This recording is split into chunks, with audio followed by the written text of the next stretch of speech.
Hello, everyone, and welcome to Reviews by Azani.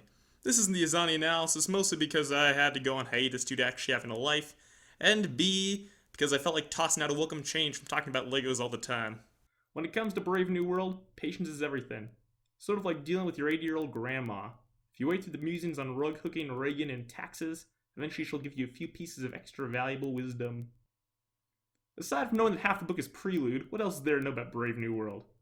Well, you may have heard people gush over how fantastic a book is and give you the defense of, hey, it was new at the time, when you point out how the book really isn't that creative. So this worldview must cling to your brain like the worst One Direction single while you're reading Brave New World. Not that the book needs it. A ton of clever sci-fi fans feel like the best sci-fi is character-driven, not setting-driven. And many feel the opposite is true. It's a matter of taste, and the crux is that I'd like you all to remember that while the book doesn't necessarily involve the existence of, say, the internet, it was also published before your grandparents were born. 1932 to be exact. But oh man, as far as edge of your seats drama goes, this book has got it all.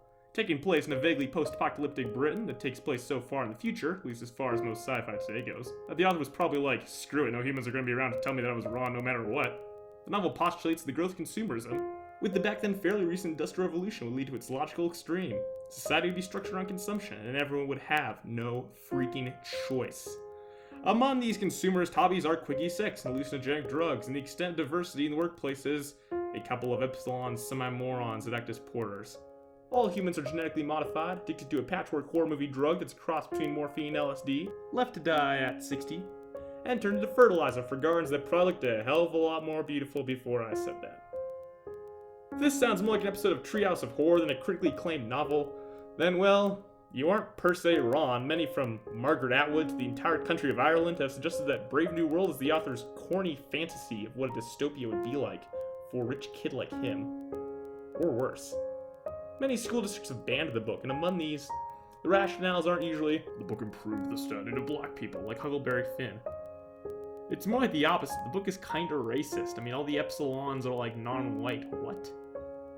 Some have pointed out the book waits till half its length is gone to introduce the protagonist. I myself have mentioned that the wishy-washy stale dialogue and fanciful new terms like zipicaminix don't really mesh well together. The entire book is odd, ungainly, off the beaten path. But that's what makes Brave New World so likable. In this world of sex, drugs, and hero worship, one guy starts to wonder if life really should be meaningless and full of constant fun.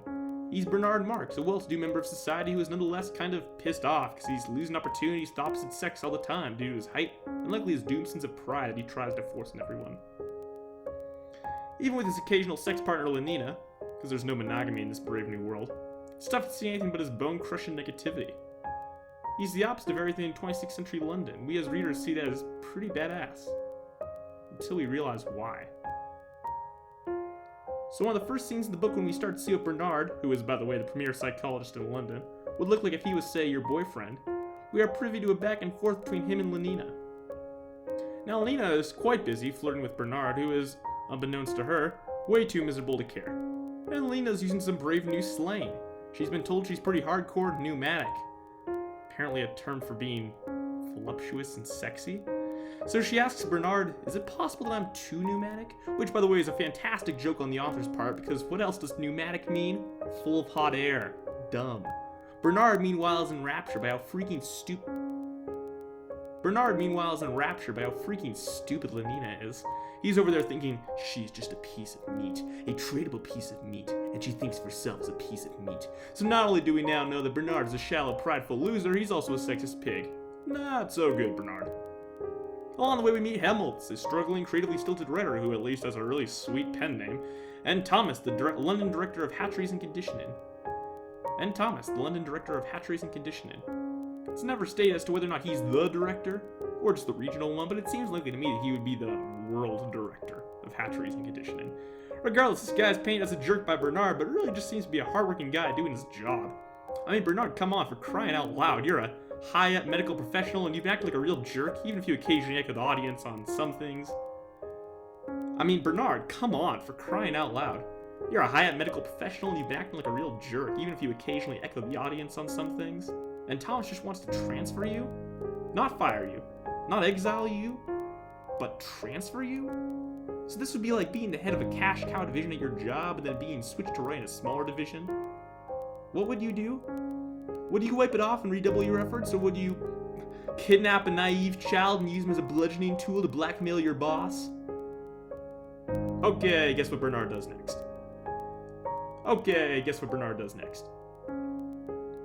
For whatever bizarre reason, undoubtedly to give the plot a little pick-me-up, Thomas is like, oh, you're going on a vacation?